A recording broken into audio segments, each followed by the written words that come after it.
Hello बच्चों, आज carbohydrate metabolism का 5वां पार्ट हम पढ़ेंगे।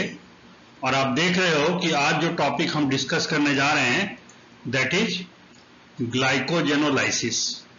तो अपने आप में ये सजेस्ट कर रहा है कि this is the lysis of glycogen. Lysis मतलब टूटना, ठीक है। तो कैसे होता है प्रोसेस हम देखते हैं। कल हम ग्लाइकोजेनेसिस पढ़ चुके हैं और अगर आपने उसको समझ लिया है तो इसको समझने में कोई ज्यादा प्रॉब्लम आपको होगी नहीं। So let start. So basically this is the process of glycogen mobilization. The glycogen that is stored in the liver or muscle, they get mobilized to release the glucose units or the glucose molecules that are required for producing the energy or other metabolic purposes. तो आमतौर पर आपको पता था कि liver में glycogen stored होता है या मसल्स में ग्लाइकोजन स्टोर्ड होता है, और उसमें से जब वो ग्लाइकोजन टूटता है और टूटने के बाद जो ग्लूकोज यूनिट रिलीज करता है, तो इस क्रिया को हम क्या कहेंगे? इस क्रिया को हम कहेंगे ग्लाइकोजेनोलाइसिस, ठीक है। तो देखिए क्या लिखा हुआ है, glycogenolysis is a catabolic process. Obviously since the glycogen molecules are breaking down, तो इसलिए वो टूट रहा है। टूट करके क्या रिलीज कर रहा है? That is releasing the glucose units. So since this is the breakdown of a big molecule, the polysaccharide sugar, so that's why it is called as catabolic process. इसको क्या कहेंगे? catabolic process. तो glycogen जैसे हम कल discuss कर चुके हैं, they are stored either in liver or in muscles. This slide I had shared yesterday also. कल भी मैंने आपको ये स्लाइड शेयर किया था। और देखिए दिस इज द वे और this is the appearance of the glycogen molecule in the slide of liver. So liver में क्या फंक्शन होता है ये भी हम आपको बता चुके हैं कि in liver the synthesis and break down of the glycogen is related to maintaining the blood glucose level, यानी रक्त में ग्लूकोज की मात्रा को एक रेंज में, एक हीमोस्टैटिक रेंज में बनाए रखने के लिए ये ग्लाइकोजन का संश्लेषण होता है, ग्लाइकोजन की सिंथेसिस होती है, या फिर ग्लाइकोजन का ब्रेकडाउन होता है। तो ग्लाइकोजन की सिंथेसिस, ग्लाइकोजेनोलाइसिस हमने पढ़ ली। आज today we are discussing the breakdown और द ग्लाइकोजेनोलाइसिस। मसल्स में तो बेसिकली लीवर में जो ग्लाइकोजन मेटाबॉलिज्म होता है, ये क्या करता है? This maintains the level of glucose in the blood. जबकि जो मसल्स में जो ग्लाइकोजन मेटाबॉलिज्म होता है, वेदर इट इज सिंथेसिस और the breakdown, this is meant for catering the energy requirement of the muscle cells. मतलब जो हमारे मसल्स या जो पेशी कोशिकाएं होती हैं वो काम करती हैं और उनको काम करने के लिए ऊर्जा एटीपी की आवश्यकता पड़ती है। So in order to provide the ATP, the glucose molecules are required, and when the muscles are not working, in that case some stored glycogen is required there, so that कि जब tissue को काम करना पड़े, muscle को काम करना पड़े, तो वो ग्लाइकोजन तुरंत टूट करके ग्लूकोज यूनिट को प्रोवाइड कर। This we have discussed already that this is the structure of glycogen. ये आप देख रहे हो कि बहुत सारे glucose units they are linked with 1,4 linkage, ठीक है। और उसमें फिर क्या होता है? there is some branching also with 1,6 linkage। तो जैसे कि ये बहुत सारे ग्लूकोज यूनिट ऐसे 1,4 लिंकेज, पहले कार्बन और चौथे कार्बन के लिंकेज के साथ जुड़े हुए हैं, और इसमें से कुछ ब्रांचिंग होती है, फिर इसमें से कुछ और ब्रांचिंग होती है। तो ये सारी बातें हम डिटेल में डिस्कस कर चुके हैं, ठीक है। So synthesis required the addition of glucose, जिसमें कि क्या लगता था? यूडीपी ग्लूकोज लगता था।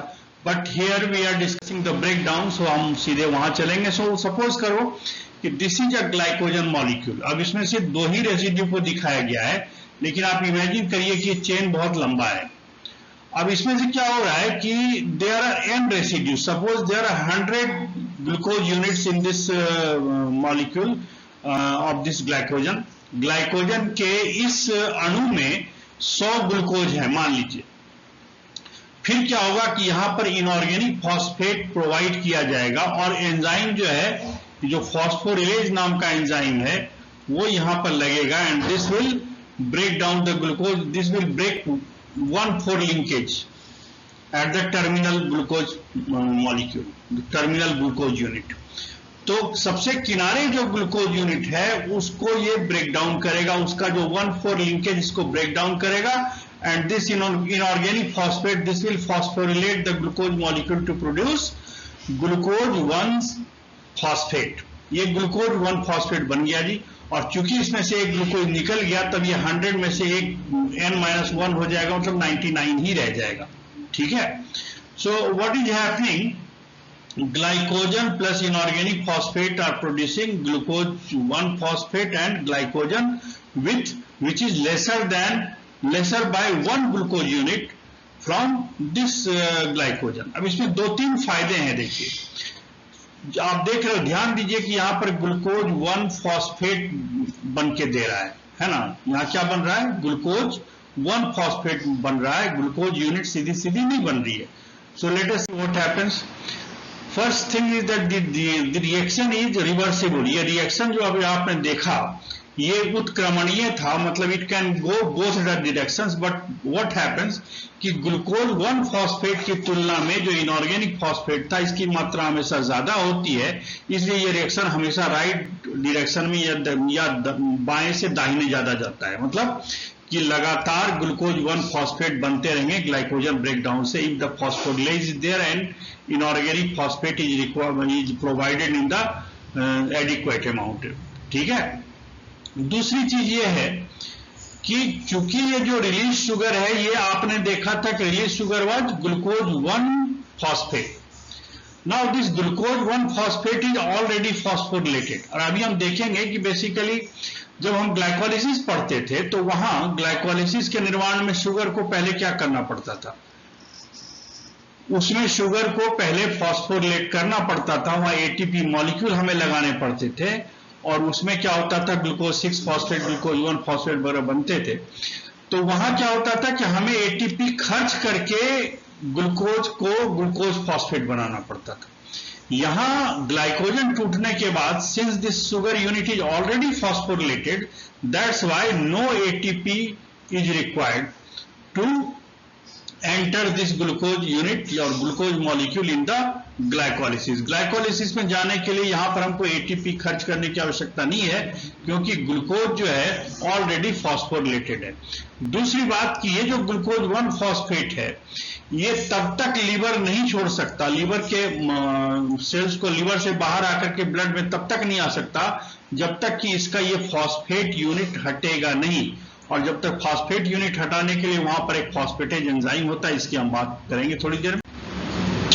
सो basically this process of glycogenolysis takes place in 3 major steps. 3 मुख्य चरणों में होता है। तो पहला कौन सा एंजाइम, जिसको अपने फॉस्फोरिलेज का, फॉस्फोरिलेज क्या कर रहा है आप ये देख ही रहे हो, ये क्या कर रहा है कि यहां से एक एक करके इन ग्लूकोज मॉलिक्यूल्स को 1,4 लिंकेज तोड़ करके, और ये क्या कर रहा है, this is breaking the amylo 1,4 linkage and producing glucose 1 phosphate. Here the inorganic phosphate is required and 8 inorganic phosphate will produce 8 glucose 1 phosphate after the breakdown of the glycogen molecule। यहां enzyme का नाम क्या है, फॉस्फोरिलेज। ना जब ये यहां तक आ जाता है, जब सिर्फ ये जो ब्रांचिंग वाला एंजाइम है, यहां अप्रोक्सीमेटली 4 के आसपास ग्लूकोज यूनिट रह जाते हैं, then another enzyme works, this will break this bond. वो क्या करेगा, यहां से इसको निकालेगा एंड इसको क्या करेगा, यहां पर ट्रांसफर कर देगा। ठीक है, so the enzyme name is transferase. इसका अगर नाम देखें तो इसको हम कहते हैं amylo 1,4,2,1,4 glucan transferase. This enzyme will transfer these 3 units of glucose to the major chain of this glycogen structure. Glycogen structure के मेजर चेन में इसको ट्रांसफर कर देगा। सो ये काम हो गया। देखिए यहाँ 3 आपको दिख रहे हैं, यहां पर के जाकर के जुड़ गए। ना इसका क्या होगा, इसका ये होगा, यहां फिर हमें एक दूसरा एक एंजाइम चाहिए होगा, इसको हम कहते हैं एमाइलो 1,6 ग्लाइकोसाइडेज, वह इसको तोड़ देगा। फिर बाकी क्या है कि जब स्ट्रेट चेन हमें लास्ट में रह जाता है तो उस पर फॉस्फोरिलेज काम करके और फाइनली इसके एक एक यूनिट को अलग कर देता है। ग्लाइकोजन के एक एक यूनिट को क्या करेगा, ये अलग कर देगा। In this way the glycogen gets converted into the single glucose molecules, glucose के सिंगल यूनिट में ये कन्वर्ट हो जाता है। So this is the way in which the process of glycogenolysis works. Now in eukaryote the transferase activity, अभी आपने देखा कि दो एक्टिविटी, एक तो फॉस्फोरिलेज हो रहा था, दूसरा ट्रांसफरेज था और तीसरा ग्लाइकोसाइडेज एक्टिविटी था। तो glycosidase and this transferase activity actually is performed by the single bifunctional protein, वो एक ही बाइफंक्शनल प्रोटीन होता है, इसे परफॉर्म किया जाता है। और ग्लूकोज 1 फॉस्फेट जो है ग्लूकोज 6 फॉस्फेट में फॉस्फोग्लूकोम्यूटेज से द्वारा बदल दिया जाता है। लेट अस सी, ये हमने कल भी स्लाइड आपके साथ शेयर किया था। So glycogen is getting converted into glucose 1 phosphate with the action of enzyme glycogen phosphorylase. Then the phosphoglucomutase converts this glucose 1 phosphate to glucose 6 phosphate, which either goes to the pentose phosphate pathway or it goes to the process of formation of glucose, and then further it is released in the blood circulation, or it can go into the process of glycolysis and further into since चूंकि ये जो क्रिया हो रही है खास तौर से अगर मसल्स में है तो उतना ऑक्सीजन उसमें प्रोवाइड नहीं होता, तो उस समय क्या होता है कि पायरुविक एसिड से फिर एनारोबिक रेस्पिरेशन वगैरह होता है। लेकिन एक बात हमने आपको पहले ही बताया कि जब ग्लाइकोलिसिस की क्रिया शुरू होती है तो जब ग्लूकोज से हम शुरू करेंगे तो वहां हमको ग्लूकोज 6 फॉस्फेट बनाने के लिए हमें क्या चाहिए होता था, we needed 1 ATP which is not required here. वो यहां पे उसकी आवश्यकता नहीं पड़ेगी अगर ये ग्लाइकोजन ब्रेक डाउन हो रहा है तो, उससे जब ग्लूकोज रिलीज हो रहा है तो।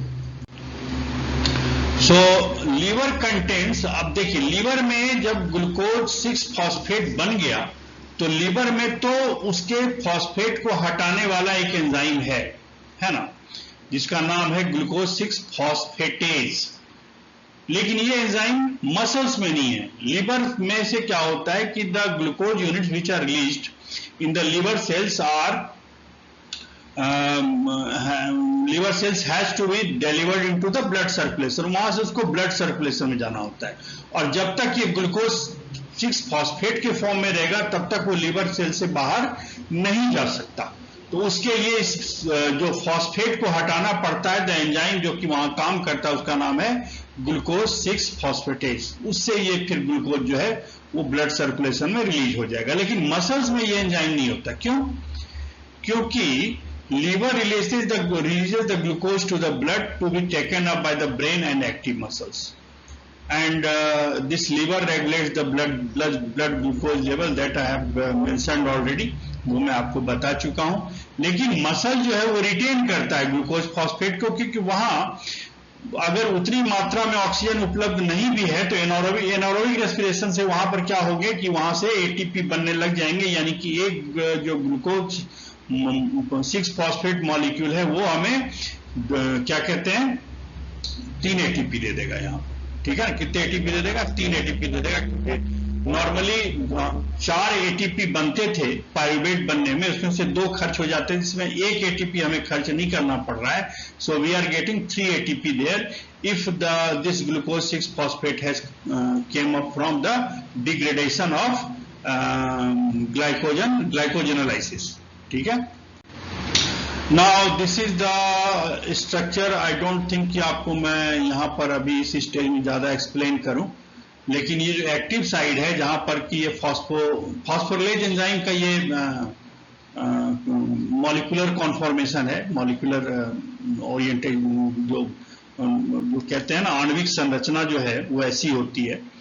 तो इसमें आप देखिए सिर्फ एक ध्यान दीजिए, यहाँ पर लाइसिन लगा हुआ है, यहाँ सी टर्मिनल डोमेन है, एन टर्मिनल डोमेन है, ये 2 पार्ट में बटा हुआ है। ग्लाइकोजन यहाँ पर लगता है और ये एक्टिव साइट है जहां पर कि फॉस्फोरिलेज लगा होता है। इसमें कुछ खास बातें हैं, देखिए। Glycogen phosphorylase uses the pyridoxal phosphate. ये जो पाइरिडॉक्सल फॉस्फेट है, this is the derivative of pyridoxine, यानी कि विटामिन B6 का एक व्युत्पन्न होता है जिसको हम PLP या पाइरिडॉक्सल फॉस्फेट कहते हैं। तो ये जो स्ट्रक्चर आप देख रहे हो ना, दिस इज PLP, पाइरिडॉक्सल फॉस्फेट। और ये एंजाइम का जो एंजाइम है फॉस्फोरिलेज, उसका एक लाइसिन रेसिड्यू है जिसके साथ एक सिर्फ बेस लिंकेज बना करके ये पाइरिडॉक्सिल फॉस्फेट जुड़ा होता है। और ये जरूरी होता है, ये ग्लूकोज को मोबिलाइज करने के लिए जरूरी होता है, और इसका उपयोग ट्रांसएमिनेशन में भी होता है जो हम प्रोटीन मेटाबॉलिज्म में हम पढ़ेंगे। Now this enzyme, this phosphorylase exist in two forms, एक एक्टिव फॉर्म होता है, दूसरा इनएक्टिव फॉर्म होता है। और यहां इसका एलोस्टेरिक एक्टिवेशन होता है। जो एलोस्टेरिक हम बता चुके हैं आपको कि एलोस्टेरिक एंजाइम जो होते हैं वहां पर सबस्ट्रेट से लगने के लिए एक एक्टिव साइट तो होता है एंजाइम पर, जाहिर सी बात है कि सबस्ट्रेट को अटैच करने के लिए एक एक्टिव साइट होता है, जो मैंने बताया था। लेकिन साथ में एक और साइट होती है जहां पर उसके कोई और फैक्टर या कोई और दूसरा इफेक्टर मॉलिक्यूल लगता है। तो ये फॉस्फोरिलेज ए जो है ये एक्टिव फॉर्म में है। क्योंकि यहां पर देखिए कि ये सेरीन नाम का एक एमाइनो एसिड रेसिड्यू होता है। पूरी संरचना में सेरीन होता है। सेरीन के ऊपर क्या होता है कि एक फॉस्फेट लग जाता है। तो फॉस्फेट लगने के बाद ये एंजाइम एक्टिव होता है। यहां पर ये फॉस्फेट नहीं है, यहां पर सेरीन रेसिड्यू जरूर है, but there is no phosphate. So if the phosphate is added, इस फॉस्फोरिलेज के बी में अगर एक फॉस्फेट यहां पर लग जाता है, एक फॉस्फेट यहां पर लग जाएगा, तो क्या होगा, this enzyme will get converted into the phosphorylase A, और तब ये एक्टिव हो जाएगा। यानी कि इस एंजाइम को इनएक्टिव से एक्टिव बनाने के लिए फॉस्फोरिलेज की आवश्यकता पड़ती है। नाउ दूसरी बात की, ये जो एक्टिव इनएक्टिव जो ए और बी फॉर्म में होता है वो तो कहानी अलग है। इसके अलावा भी ये जो एंजाइम है ये दो फॉर्म में अलग से रहता है। मतलब ए बी फॉर्म में तो रहेगा, एक इसका आर स्टेट कहलाता है, दूसरा इसका टी स्टेट कहलाता है। तो आर स्टेट जो है रिलैक्स स्टेज है जहां ये ज्यादा एक्टिव रहता है, और टी स्टेट में थोड़ा सा कम एक्टिव रहता है। तो इक्विलिब्रियम जो फॉस्फोरिलेज ए का है उसमें आर स्टेट की तरफ होता है, जबकि जो फॉस्फोरिलेज बी का है वो टी स्टेट की तरफ होता है, लेस। तो जाहिर सी बात है कि जो अब देखिए अभी बताता हूं मैं कि यहां पर से जो अभी देखा ना सेरीन 14 जो 14वां एमिनो एसिड होता है उस प्रोटीन स्ट्रक्चर का, वो सेरीन होता है। और सेरीन में जाकर के फॉस्फोरिलेज काइनेज नाम का एंजाइम एक फॉस्फेट जोड़ करके इसको बी से ए बना देता है, जो हमने डिस्कस किया। तो phosphorylase kinase converts phosphorylase B inactive to phosphorylase A that is active. T state is less active, ये हम बता चुके। R state is active. अब यहां देखिए, ये देखिए ये जो दोनों हैं ये क्या है, these two are phosphorylase B means these are the inactive form of enzyme. ये क्या है, ये फॉस्फोरिलेज ए है, this is active form of enzyme. अब इसमें क्या होता है कि आर स्टेट में, मतलब बी जो है वो टी स्टेट में ज्यादा रहना पसंद करता है, अभी थोड़ी देर पहले हमने बात की। और ये जो ए है ये आर स्टेट में ज्यादा रहना पसंद करता है। अब ये आर स्टेट में भी एंजाइम, चूंकि ये देखिए phosphorylase A is the active form of enzyme, but still this form of enzyme is more active than this form. क्यों? यहां देखिए जो सबस्ट्रेट का एक्टिव साइट है एंजाइम का, जहां सबस्ट्रेट आके जुड़ता है, ये पार्शियली क्या होता है कि ये पार्शियली ये ब्लॉक रहता है एक एमाइनो एसिड की श्रृंखला, जबकि यहां जो है दिस साइट इज फ्री। तो क्या लिखा हुआ है, equilibrium for phosphorylase A favours R state. A वाला जो है ये आर स्टेट को फेवर करता है जैसे मैंने आपको बताया, and B favours the T state.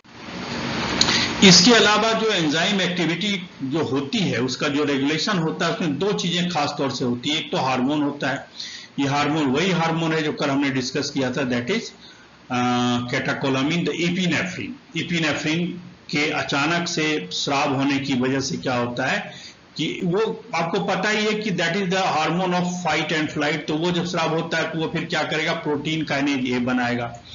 तो इनएक्टिव फॉस्फोरिलेज काइनेज जो है प्रोटीन काइनेज ए की मदद से पार्शियली एक्टिव होगा, फिर इसको पूर्णतया एक्टिव बनाने के लिए यहां पर कैल्शियम चाहिए होगा। कैल्शियम की आवश्यकता पड़ती है। ये कैल्शियम नर्व इंपल्स है, मसल कॉन्ट्रैक्शन है, इन सब में आवश्यकता पड़ती है। तो basically this calcium and protein kinase, ये जो दोनों जब तक नहीं लगेंगे तब तक we won't get the active form of this phosphorylase, that is phosphorylase A. इसको थोड़ा सा एक्सप्लेन और देखिए। Muscle is more responsive to epinephrine. Epinephrine जाहिर सी बात है, जब किसी भी इमरजेंसी सिचुएशन में जब मान लीजिए कि किसी ऐसी अवस्था में जब अचानक से शरीर ट्रॉमा में आदमी को भागना पड़ रहा है, या आप suppose someone is doing some strenuous exercise, is running, jogging etcetera, तो उस कंडीशन में क्या होता है, कुछ इपिनेफ्रिन बनता है और उस समय मसल्स को अचानक से ज्यादा काम करना पड़ता है। तो मसल्स को जब ज्यादा काम करना पड़ता है तो उस टाइम भी एपिनेफ्रिन निकलते हैं। और तो एपिनेफ्रिन जो होता है, मसल्स जो है ज्यादा रेस्पॉन्सिव होता है एपिनेफ्रिन से, जबकि liver is more responsive to glucagon. Glucagon आपको पता है कि glucagon is the hormone that actually favours the process of glycogenesis. वो ग्लाइकोजेनेसिस को फेवर करता है, ग्लाइकोजेनोलाइसिस को नहीं फेवर करता है। इसलिए लीवर जो है ये मतलब तुरंत इमरजेंसी में कोई हार्मोन आया, तात्कालिक रूप से कोई हार्मोन आया, तो उसके प्रति लीवर का जो ग्लाइकोजन मेटाबॉलिज्म है वो कम रिस्पॉन्स करता है, जो कि मसल्स का बड़ी तेजी से रिस्पॉन्स करता है। तो ये सिग्नल कास्केड है, जो मॉलिक्यूलर इवेंट है, ये ग्लाइकोजन का ब्रेक डाउन करता है। So the liver is less responsive to this epinephrine and muscle is more responsive to epinephrine, क्योंकि आपको पता है कि इमरजेंसी सिचुएशन तुरंत जो काम करना पड़ता है वो पेशियों को काम करना पड़ता है। लीवर का काम ब्लड ग्लूकोज को मेंटेन करने का, जो थोड़ा सा उतना इमरजेंट सिचुएशन में ये काम नहीं करता, बट स्टिल अगर ये ब्लड के ग्लूकोज मसल्स में जाकर के यूटिलाइज हो रहे हैं, then liver will produce the glycogen units after the execution of glycogenolysis. ठीक है, सो दिस इज, आप देखिए ये इपिनेफ्रिन नाम का हार्मोन है, ये आकर के मसल सेल्स के जो प्लाज्मा मेम्ब्रेन है, सेल मेम्ब्रेन है, वहां आके लगा। यहां पर एक रिसेप्टर बना हुआ है, देख रहे हो क्या लिखा हुआ है यहाँ पर, बीटा एड्रीनर्जिक रिसेप्टर। जो एड्रीनर्जिक रिसेप्टर होता है ना, वो एड्रीनलिन या एपिनेफ्रिन के प्रति रेस्पॉन्सिव होते हैं, इसलिए क्या कहते हैं इसको, एड्रीनर्जिक रिसेप्टर्स। ये कई तरह के रिसेप्टर्स होते हैं हार्मोन्स के लिए या फिर नर्व्स के लिए कोशिकाओं पे। और ये जब हम हार्मोन्स के बारे में पढ़ रहे थे, एंडोक्राइन सिस्टम, तो हमने बार बार बताया था आपको कि ये रिसेप्टर्स क्या होते हैं। So once this hormones gets attached to this adrenergic receptor, तो क्या करता है, यहाँ पर एक जी प्रोटीन होता है, जिसमें आप देखिए 3 यूनिट होते हैं। एक यूनिट ये है, दूसरा यूनिट ये है, सॉरी ये तो जीडीपी बना हुआ है। One alpha unit is this, beta is this and gamma is this. So 3 units are there in the G protein. G protein इसको इसलिए कहते हैं कि this is activated by the GTP से एक्टिवेट होता है, इसलिए इसको हम जी प्रोटीन कहते हैं, जो 3 यूनिट का बना हुआ है। इसमें फिर क्या होगा कि एक बार जब यहाँ पर एक फॉस्फेट लग जाता है, जैसे ये इपिनेफ्रिन आके लगेगा ना, तैसे ये क्या होगा, ये जी प्रोटीन जो है एक्टिव हो जाएगा। एक्टिव हो जाएगा तो बीटा और गामा यूनिट तो अलग हो जाएंगे, और इसकी जो अल्फा यूनिट है इसके साथ एक जीटीपी लग जाता है। ये अब एक्टिव फॉर्म ऑफ प्रोटीन है। ये क्या करेगा, this will activate the cyclic, produce the cyclic AMP. ATP से क्या करेगा, साइक्लिक एएमपी प्रोड्यूस करेगा। इसकी संरचना हम कभी न कभी बताएंगे आपको दूसरे लेसन में। This cyclic AMP activates the protein kinase A, PKA, इसको एक्टिवेट करता है। This protein kinase activates phosphorylase kinase. ये फॉस्फोरिलेज काइनेज नाम का एक दूसरा एंजाइम होता है, उसको करता है। देन दिस काइनेज का काम ही है फॉस्फोरिलेशन करना। मैंने आपको बताया कि द प्रोसेस ऑफ फॉस्फोरिलेशन जो होता है वो 2 प्रकार से होता है, या तो उसका फॉस्फेट एटीपी से आएगा, या उसका फॉस्फोट इनऑर्गेनिक फॉस्फोरिक एसिड वगैरह से इनऑर्गेनिक फॉस्फेट से आएगा।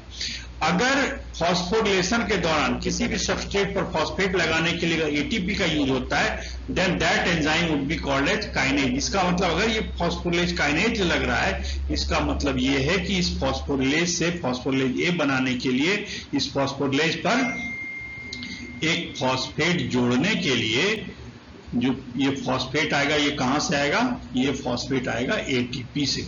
So this phosphorylase kinase adds one phosphate residue on this enzyme structure, and that in that way this enzyme is activated. और फिर phosphorylase जब एक्टिवेट हो जाता है तो फिर आगे का प्रोसेस हम आप अभी तक डिस्कस कर चुके हैं. सो this is the way how this process of glycogenolysis is regulated. इसमें हमने पहले ही बता दिया, इसमें दो चीजें होती हैं. एक तो ये हार्मोन है एपिनेफ्रिन, दूसरे अभी हमने ये भी देखा था कि कैल्शियम का भी रोल होता था. और कैल्शियम जो होता है वो बेसिकली हमने आपको यहाँ बताया नहीं, लेकिन वो दूसरा एक प्रोटीन होता है. इसे ये एपिनेफ्रिन ने साइक्लिक एएमपी के जरिए प्रोटीन काइनेज ए को एक्टिवेट किया ना, उसी प्रकार जो कैल्शियम है ये कैलमेडुलिन काइनेज नाम का एक दूसरा एंजाइम होता है, उसको एक्टिवेट करता है, जो जाकर के फॉस्फोरिलेज काइनेज और फिर इसको एक्टिवेट करता है. वो हमने बताया नहीं. तो बेसिकली हम इतनी बातें आपको बता रहे हैं, लेकिन एग्जाम में जब आपको लिखना होगा तो आप एंजाइम का स्ट्रक्चर टी फॉर्म और आर फॉर्म वगैरह अगर आप चाहो तो अवॉइड भी कर सकते हो. What you need to mention और what you need to write necessarily, जो 3 स्टेप का हमने प्रोसेस बताया था वो जरूर लिखना. और इससे पहले हमने कैल्शियम और पीके का जो हमने एक रेगुलेशन वाला एक स्लाइड दिखाया था वो जरूर लिखना, और इस स्लाइड का जिक्र जरूर करना. तो इन दैट वे ये बहुत ज्यादा लंबा चैप्टर है नहीं ग्लाइकोजेनोलाइसिस, इससे नोट्स आ सकते हैं आपको लिखने के लिए, तो इसकी तैयारी आप अकॉर्डिंगली करना. और अगर कोई सवाल हो आपको तो पूछिए. Thank you very much. इसके साथ ही आज का लेक्चर मैं खत्म कर